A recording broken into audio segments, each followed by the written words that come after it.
7 फरवरी को उत्तराखंड के चमोली जिले में जो विनाशकारी सैलाब आया वो अपने साथ सब कुछ बहा कर ले गया।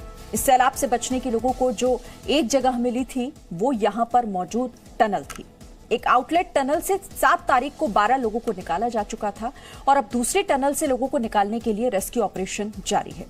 तपोवन में ऑपरेशन जिंदगी किस रफ्तार से आगे बढ़ रही है, कहां तक पहुंच चुका है आईटीबीपी को, कब तक कामयाबी मिल पाएगी इसमें, ये सारे सवाल हमारे और आपके जहन में अब भी हैं।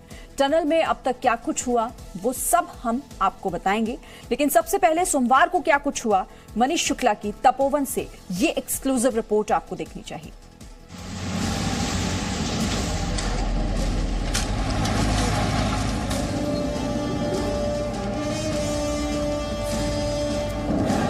कंपनी का यार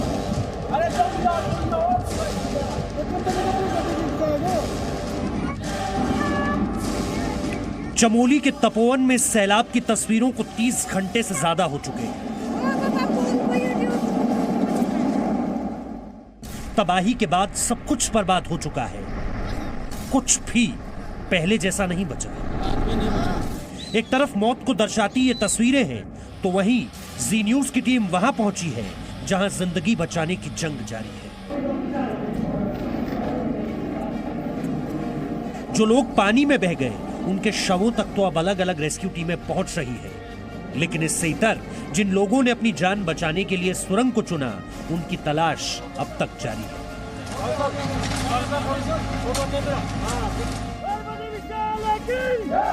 बीते दिन बद्री विशाल की जय के नारों और नंदा देवी की जय जयकार के बीच जिन 12 लोगों को बचाया गया उन्हें भी एक आउटलेट टनल से आईटीबीपी के जवानों ने ही बचाया है।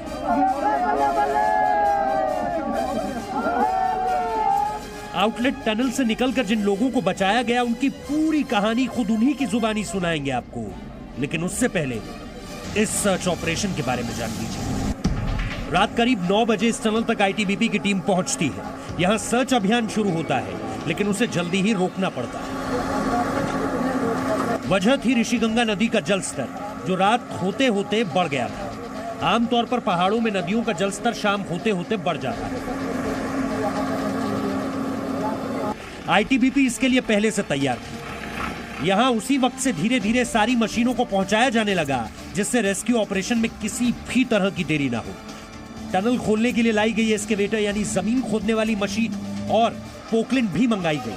पोकलिन में टायर की जगह चेन होती है जिन्हें आसानी से कीचड़ वाली जमीन पर भी उतारा जा सकता है जहां ये धंसती नहीं है, क्योंकि सुरंग के अंदर की जमीन पूरी दलदल हो गई है, यानी जितना मलबा निकाला जा रहा है उतना ही और आ रहा है।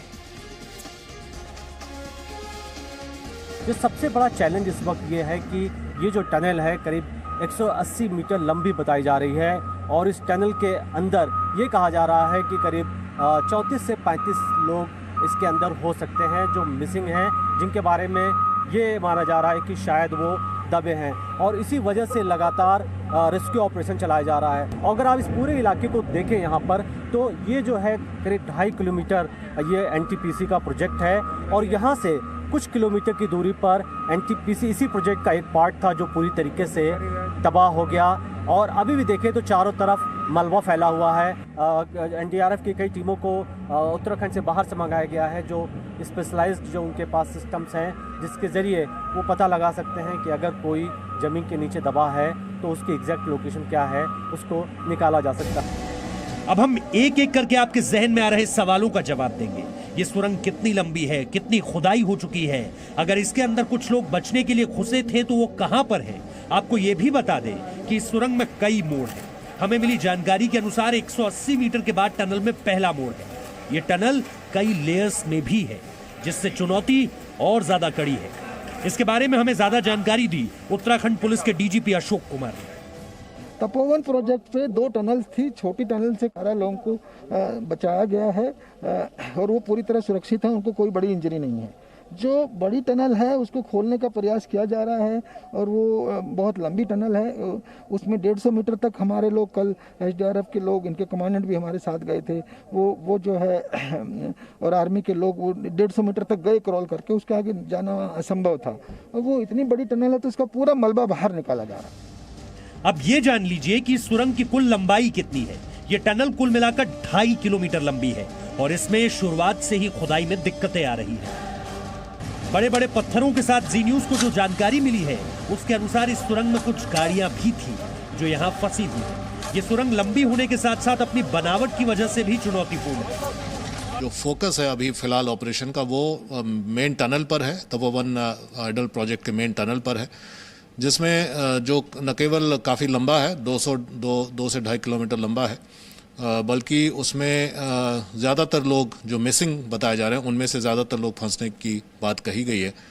और हम लोग इसी उम्मीद में हैं कि मिट्टी जब क्लियर हो जाएगी पूरी तरह से तो हम लोग उन तक पहुंच पाएंगे और उम्मीद यही है कि वो बचे हुए हों ताकि उनका उद्धार किया जा सके।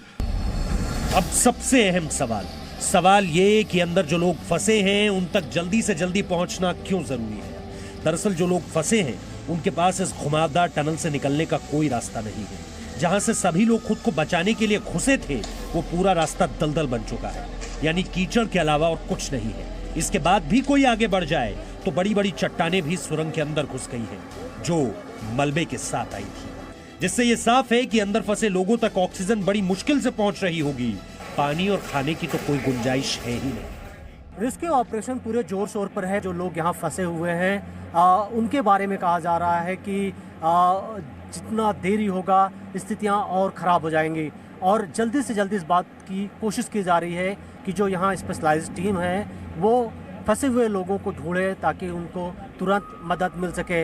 यहाँ पर जो टीम है वो अपने साथ ऑक्सीजन सिलेंडर्स भी लेकर के है। यहाँ पर तमाम तरीके की जीवन रक्षक दवाएं हैं। दूसरी तरफ अगर देखें तो यहाँ पर जो ठीक हमारे पीछे यहाँ एम्बुलेंस भी और डॉक्टरों की टीम भी तैयार रखी गई है कि जैसे ही अंदर से कोई भी किसी की भी जानकारी मिलती है कि उसको निकाला जा रहा है या उसे ढूंढ लिया गया है, जो मेडिकल टीम है वो भी ठीक उसी वक्त एक्शन में आएगी।